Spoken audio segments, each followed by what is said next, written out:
Well, this is Joe Bazooka for the Gould Bazooka and Gould Engineering. And we're going to start off. We're at the top of this river, which is about 100 feet down. And Steve Littner, he's all packed up with his engine and all the rest. I don't know what all he's got in that bucket: water, food. We've got gasoline. There's a lot of stuff besides the dredge equipment. It's only just a suction nozzle, the dredge hose, and the Bazooka 40 pounds of equipment for the 4-inch and 45 pounds for the 5, so it's quite light, easy to haul in. And most of the other stuff is just necessities of life. My camera equipment that doesn't get there by carrier pigeon. You got to carry all that stuff. I did lose a Nikon, slid off the rock in the deep water, never did find it. $200 camera sitting in the bottom down there somewhere. So anyway, you can see the river's pretty smooth, giant rocks at the bottom. Some of those rocks are 10 feet across. Here's Steve. We're already into a dredging. I got the film's a little bit out of sequence here. That's a 2.5. That's what we first started with. We did a lot of experiment. We spent several years developing this product, build it, come down, test it, go back, modify it. There's no nugget trap on this. I think that's a commercial. Yeah, that's a commercial suction nozzle I was using when I first started out. Wasn't quite sure which way I was going to go, to a power jet or a suction nozzle, and my first dredge did use a power jet and had a few problems. If you lift it out of the water, it loses its prime, and then you got to drench it. The suction nozzle primes itself as soon as you put it back in the water. And I got a little better results from the suction nozzle, so I finally abandoned the other dredge and went to this one, which was an underwater, and the other one was a stand-up dredge. So if you look at Gould Engineering, which is www.gouldeng.com, you see the guy standing up in a wetsuit. That was the old product. The new product's under, I think it's New Dredge. I forget what it's called, but the rear end is the part, the white part over there. That's the thing that catches the gold, separates it out. Light materials go right on through. There's a steel in the center of it that handles the material. After it goes through the trap system, it goes into that white compartment, which actually stores it. And Steve's moving stuff out of the way. That 2.5 was a real pain because it was always catching these little small rocks, and the front end would be clustered with rocks. You'd have to sit there and pick it off. And there's a big rock behind us. You can see we're kind of protected from the river there. There's like a big giant eddy there. He's lifting it out of the water to show you the water coming out. And name of the guy, it's got a face mask on there with a snorkel, so he's laying in the water so I can see what he's doing. And then he's rolling over rocks, fish are darting in and out, and one scene you can see a little crappie swim by, and the trout are always there all the time, swimming in and out. But you can see the water there, very little plume in the water there. You see the sedimentation goes right to the bottom.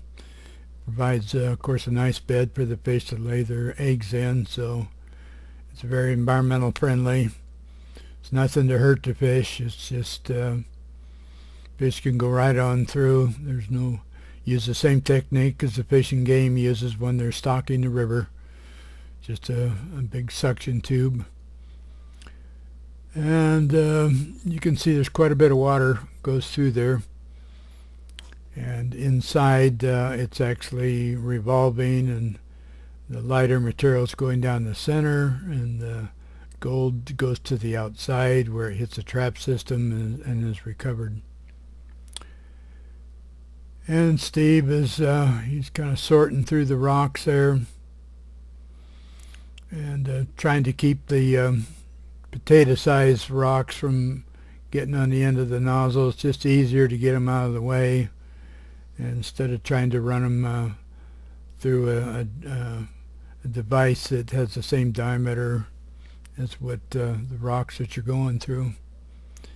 And working near the edge where there's an awful lot of big rocks where the big winter rains. When the winter comes, you got 20 feet of water in there, and it's coming through there really fast, maybe 20 miles an hour or better. Very dangerous. But the rocks are kind of pushed to the side, and that's what he's in right now, is he's trying to get the bigger rocks out of the way, and so he can get and the gold usually collects underneath of them, so rolls them out of the way, sticks the nozzle there, and it's like a vacuum cleaner. It sucks up anything that's disturbed there. Now this ground is pretty hard. It's really hard.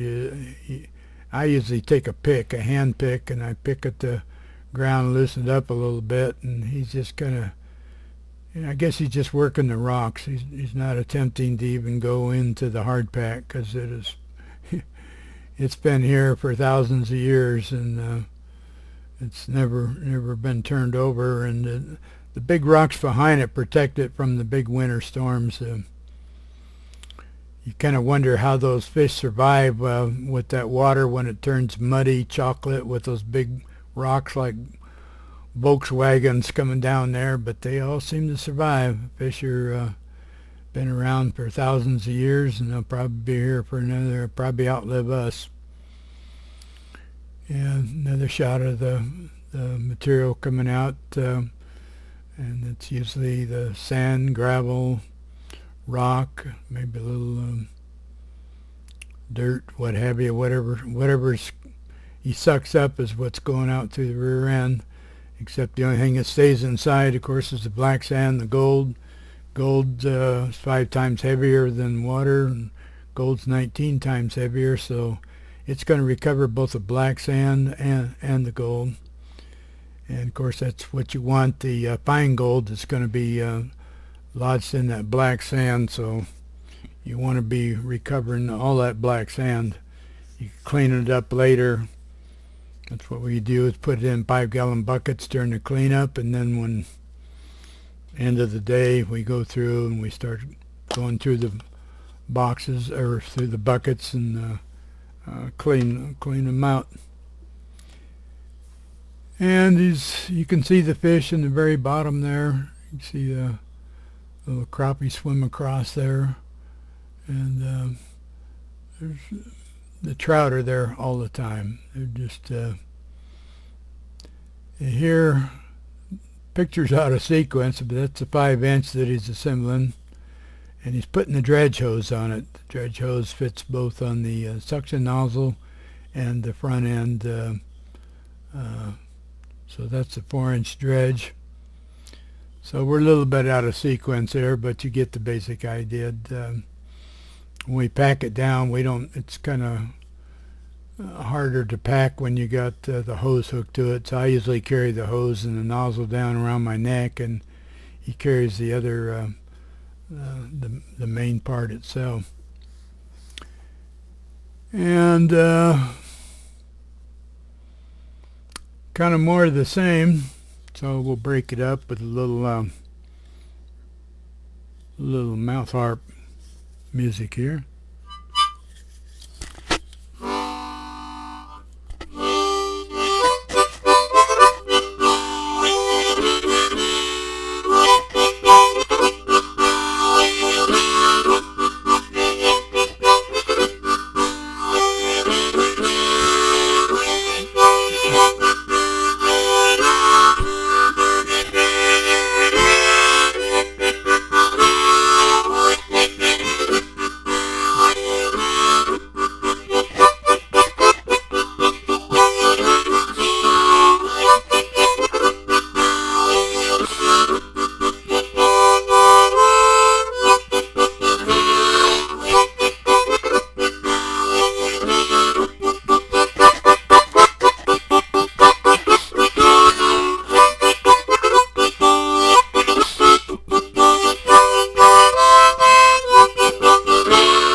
Well, that was old Suzanne.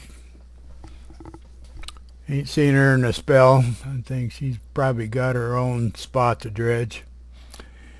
Anyway, he's still working that. You can see quite a bit of water coming out of there. It's being powered with about 40 psi, inch and a half supply hose, and then it picks up, probably feeding it with 100 gallons a minute, and then it sucks up another 100 gallons, so you probably got around 200 gallons a minute that's traveling through there. You're probably processing 4 to 5 cubic yards of material per hour. And so that would be a lot of shoveling if you were shoveling by hand. And I have run a high banker with a shovel, and I tell you, 4 to 5 yards is a lot of material to hand shovel. So a gold recovery system like this is really advantageous, because the more material you move, the more you're going to process. Because you know, these areas were worked by the Chinese, and they took most of the nuggets, and so what we're really going through is the cleanup in here of any of the fine gold they missed, or the gold that comes down from the winter rains. And every year this river gets replenished, all the little streams and tributaries that feed into the main river come in here, and so we're reworking that. And it isn't like the old days where the miners just walked along and picked up gold nuggets like hen's eggs laying there.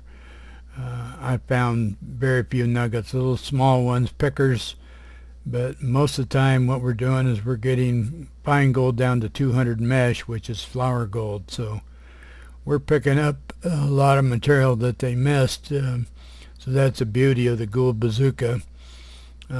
It's picking up fine gold, flour gold, up to nuggets. So we're getting it all, where a lot of dredges on the market aren't getting that kind of recovery because they use a different principle. They're using a Hungarian ripple type system.